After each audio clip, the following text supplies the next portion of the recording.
നമ്മളീ പലരും വിചാരിച്ചിരിക്കുന്നത് കർഡും യോഗട്ടും ഒരേ സാധനമാണെന്നാണ്. രണ്ടും പാല് പുളിപ്പിച്ചാണ് ഉണ്ടാക്കുന്നത്. പക്ഷേ രണ്ടും വ്യത്യസ്തമായ രണ്ട് ഉൽപ്പന്നങ്ങളാണെന്ന് ഞാൻ ഈയിടെയാണ് മനസ്സിലാക്കിയത്. ഗൂഗിളിലും പല വീഡിയോസിലും കട്ടതൈരിന് യോഗട്ടെന്ന് പറയുന്നു എന്നാണ് കണ്ടിരുന്നത് ഇതുവരെ. പക്ഷേ ഇപ്പോഴും ചില ഡോക്ടർമാരുടെയൊക്കെ കുറിപ്പിലാണ് കാണുന്നത് രണ്ട് ഉൽപ്പന്നങ്ങളാണ് രണ്ടിലും അടങ്ങിയിരിക്കുന്നത്, വ്യത്യസ്തമായ ബാക്ടീരിയകളാണെന്ന് ഞാൻ മനസ്സിലാക്കുന്നത്. തൈര് പോലെ തന്നെ യോഗട്ടും നമുക്ക് വീട്ടിലുണ്ടാക്കാം. ഫ്രൂട്ടി യോഗട്ട് എന്ന് പറഞ്ഞ് ഫ്ലേവേഡ് യോഗട്ട് മേടിക്കാൻ കിട്ടും. അതിന് 1 ലിറ്ററിന് 300 മേലാണ് മാർക്കറ്റിൽ വിലയുള്ളത്. അതും നമുക്ക് ഈസി ആയിട്ട് ഉണ്ടാക്കാം. ആദ്യം തൈര് ഉണ്ടാക്കുന്നത് എങ്ങനെയാണെന്ന് നോക്കാം. അതിനുവേണ്ടി നാടൻ തൈര് എടുത്ത് വെച്ചിട്ടുണ്ട് ഉറയ്ക്ക് വേണ്ടിയിട്ട്. 3-4 ടീസ്പൂൺ ഒരു കുപ്പിലേക്ക് ഒഴിച്ചു കൊടുക്കാം. 50 ഡിഗ്രി സെൽഷ്യസ് ചൂടുള്ള പാലാണ് ഇതിലേക്ക് ഒഴിക്കേണ്ടത്. തണുത്ത പാൽ ഒഴിക്കുന്നതിൽ നല്ലത് കട്ടിയായിട്ട് കിട്ടാൻ, തൈര് കട്ടിയായിട്ട് കിട്ടാൻ ചൂടുപാൽ ഒഴിക്കുന്നതാണ് നല്ലത്. അതായത് നമ്മൾ വിരലിട്ട് നോക്കുമ്പോൾ നമുക്ക് ചൂട് നന്നായിട്ട് ഫീൽ ചെയ്യണം, പക്ഷേ പൊള്ളാൻ പാടില്ല. ആ ഒരു ചൂടാണ് പാലിന് വേണ്ടിയത്. 6 മണിക്കൂറാകുമ്പോഴത്തേന് നല്ല കട്ടി തൈര് റെഡി ആയിട്ടുണ്ട്. ഇനി നമുക്ക് യോഗട്ട് എങ്ങനെ ഉണ്ടാക്കുന്നത് നോക്കാം. ഞാൻ പ്ലെയിൻ യോഗട്ട് മേടിച്ചിട്ടുണ്ട്. ഫ്ലേവേഡ് യോഗട്ട് മേടിച്ചാൽ നമുക്ക് കുറഞ്ഞ് കിട്ടില്ല. പ്ലെയിൻ യോഗട്ട് മേടിക്കാം. അതും ഒരു 1-2 സ്പൂൺ ഒരു പാത്രത്തിലേക്ക് ഒഴിച്ചു കൊടുക്കാം. ഫാറ്റുള്ള പാലാവ് കാച്ചുന്നതെങ്കിൽ അതിൻ്റെ ക്രീം മുകളിലുള്ളത് നമുക്കൊന്ന് മാറ്റി കൊടുത്തിട്ട് ഉറയ്ക്കാം. എന്തായാലും ടെമ്പറേച്ചർ സെയിം തന്നെയാണ്. നമുക്ക് വിരലിട്ട് നോക്കുമ്പോൾ നമുക്ക് ശരിക്കും ചൂട് ഫീൽ ചെയ്യണം. എന്നാൽ നമ്മുടെ കൈ പൊള്ളാൻ പാടില്ല. ആ ഒരു ചൂടാണ് പാല് ഒഴിക്കാൻ നേരത്തെ ഉണ്ടാകേണ്ടത്. ആ ചൂടോടുകൂടി തന്നെ നമുക്ക് ഈ പാല് ഉറയിലേക്ക് ഒഴിച്ചു കൊടുക്കാം.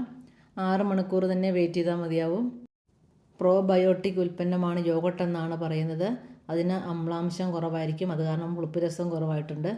നല്ല കട്ടിയുള്ള പുളിപ്പ് കുറഞ്ഞ യോഗട്ട് 6 മണിക്കൂറിന് ശേഷം നമുക്ക് റെഡി ആയിട്ടുണ്ടാകും.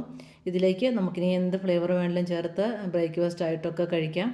തൈര് കൂടുതലും രാവിലെ കഴിക്കുന്നതാണ് നല്ലത്. വൈകുന്നേരങ്ങളിൽ തൈര് കഴിക്കാതിരിക്കുന്നതാണ് നല്ലത്. നാടൻ തൈര് നമ്മൾ എങ്ങനെ ഒഴിച്ചു വെച്ചാലും കുറച്ച് വെള്ളത്തിൻ്റെ അംശം അതിലുണ്ടാവും. അപ്പോൾ അത് നല്ലപോലെ ഉറഞ്ഞു കഴിഞ്ഞാൽ പുളിപ്പ് രസമാകുന്നതിന് മുന്നേ അതിൻ്റെ വെള്ളം നമുക്ക് നീക്കം ചെയ്താൽ നല്ല കട്ടിയായിട്ടുള്ള തൈര് കിട്ടും.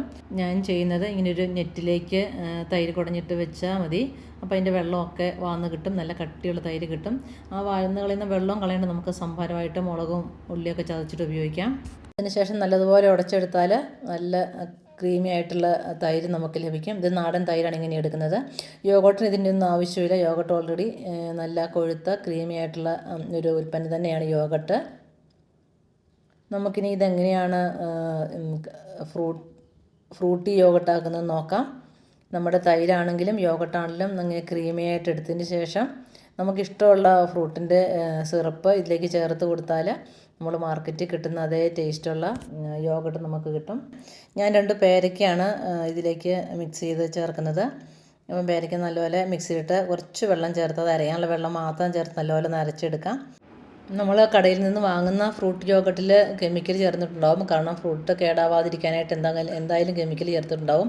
അപ്പം നമുക്ക് പ്ലെയിൻ യോഗട്ട് മേടിച്ചിട്ടാണെങ്കിലും ഇങ്ങനെ നമുക്ക് ഇഷ്ടമുള്ള ഫ്ലേവേഴ്സ് ആഡ് ചെയ്ത് യോഗട്ട് ഉപയോഗിക്കാൻ സാധിക്കും. നമുക്ക് എന്ത് ഫ്ലേവർ വേണമെങ്കിലും ഇതിലേക്ക് ആഡ് ചെയ്യാം. ഇനി ഒന്നുമില്ലെങ്കിൽ നമുക്ക് വാനില എസൻസ് ആഡ് ചെയ്താണെങ്കിലും ഈ യോഗട്ട് കഴിക്കാൻ പറ്റും. നമ്മുടെ ഇതാകുമ്പം നമ്മുടെ വീട്ടിലുണ്ടായ പേരയ്ക്ക തന്നെയാണ്. വീട്ടിലുണ്ടാകുന്ന ഉൽപ്പന്നമാകുമ്പോൾ നമുക്ക് കൂടുതൽ ഹെൽത്തി ആയിരിക്കും.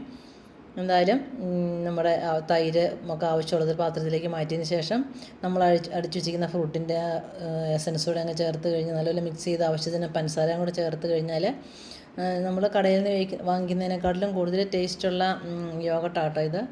അപ്പം ഇങ്ങനെ ഈസി ആയിട്ട് നമുക്ക് തയ്യാറാക്കി എടുക്കാൻ പറ്റും. യോഗട്ടും തൈരും തമ്മിലുള്ള പ്രധാന വ്യത്യാസം എന്ന് പറയുന്നത് യോഗട്ടിൽ 2 തരം ബാക്ടീരിയകൾ നിശ്ചിത അനുപാതത്തിലാണ് ഉണ്ടാവുക. പക്ഷേ തൈരിൽ കുറച്ചുകൂടി കൂടുതൽ ബാക്ടീരിയകൾ നാച്ചുറലായിട്ടുള്ളതുണ്ടാവും. അത് ചിലപ്പോൾ അസിഡിറ്റിക്കൊക്കെ കാരണമാകുമെന്ന് പറയപ്പെടുന്നു. തൈരും യോഗട്ടും വളരെ പോഷകഗുണമുള്ളതും ശരീരഭാരം കുറയ്ക്കാൻ കഴിവുള്ളതുമാണെന്ന് നമുക്കെല്ലാവർക്കും അറിയാം. നമുക്ക് ബ്രേക്ക്ഫാസ്റ്റ് ആയിട്ട് യോഗട്ട് എങ്ങനെ തയ്യാറാക്കാൻ നോക്കാം. അതിലേക്ക് വേണ്ടിയിട്ട് ചിയാ സീഡ് 1 ടീസ്പൂൺ എടുത്ത് ഇച്ചിരി വെള്ളം ഒഴിച്ച് കുതിർത്ത് വെക്കാം. ഇതൊന്നും അല്ല, നമ്മുടെ കയ്യിലുള്ള ഫ്രൂട്ട്സോ വെജിറ്റബിൾസോ എന്ത് വേണേലും മിക്സ് ചെയ്ത് നമുക്ക് ഈ യോഗട്ട് കഴിക്കാൻ സാധിക്കും. ചിയാ സീഡ് കുതിർന്ന് കഴിഞ്ഞാൽ നല്ലതുപോലെ തൈരിലേക്കൊന്ന് മിക്സ് ചെയ്തെടുക്കാം. ഇനി ഞാൻ ഇതിലേക്ക് നട്ട്സും ബെറീസൊക്കെ ചേർത്തുള്ള മുസ്ലിയാണ് ചേർത്ത് കൊടുക്കുന്നത്. മധുരത്തിന് വേണമെങ്കിൽ തേൻ ഒഴിച്ചു കൊടുക്കാം, പഞ്ചസാര ഇട്ട് കൊടുക്കാം, നമ്മുടെ കയ്യിലുള്ളത് ഇട്ട് കൊടുക്കാം. ഇനി മധുരം വേണ്ടാത്തവർക്ക് അതൊന്നും ഇല്ലാതെയും കഴിക്കാം. ഈ മുസ്ലിയിൽ ചെറിയ തേൻ്റെ കണ്ടൻറ്റും ചെറിയ മധുരമൊക്കെ ഉള്ളതാണ്. അപ്പോൾ ഇതോടെ ചേർത്ത് നല്ലപോലെ മിക്സ് ചെയ്യാം. കാഴ്ചയിൽ എന്ന പോലെ തന്നെ രുചിയിലും യോഗട്ടും തൈരും തമ്മിൽ വ്യത്യാസമുണ്ട്. യോഗട്ടിന് നല്ല കൊഴുത്ത് തിക്കായിട്ടുള്ള ആണ് യോഗട്ട്. തൈര് എന്തായാലും കുറച്ച് വെള്ളത്തിൻ്റെ കണ്ടൻറ്റ് ഉണ്ടാവും. നിങ്ങൾക്ക് ഈ വീഡിയോ ഉപകാരപ്പെട്ടെന്ന് വിചാരിക്കുന്നു. ഗ്രീക്ക് യോഗട്ടും എങ്ങനെ തയ്യാറാക്കുന്നതെന്ന് ഞാനും കുറേ അന്വേഷിച്ച് നടന്നതാണ്. ഇപ്പോഴാണ് എനിക്കത് മനസ്സിലായത്. സാധിക്കുമെങ്കിൽ ഷെയർ ചെയ്തും സബ്സ്ക്രൈബ് ചെയ്തും കൂടെ നിൽക്കണം. Thank you.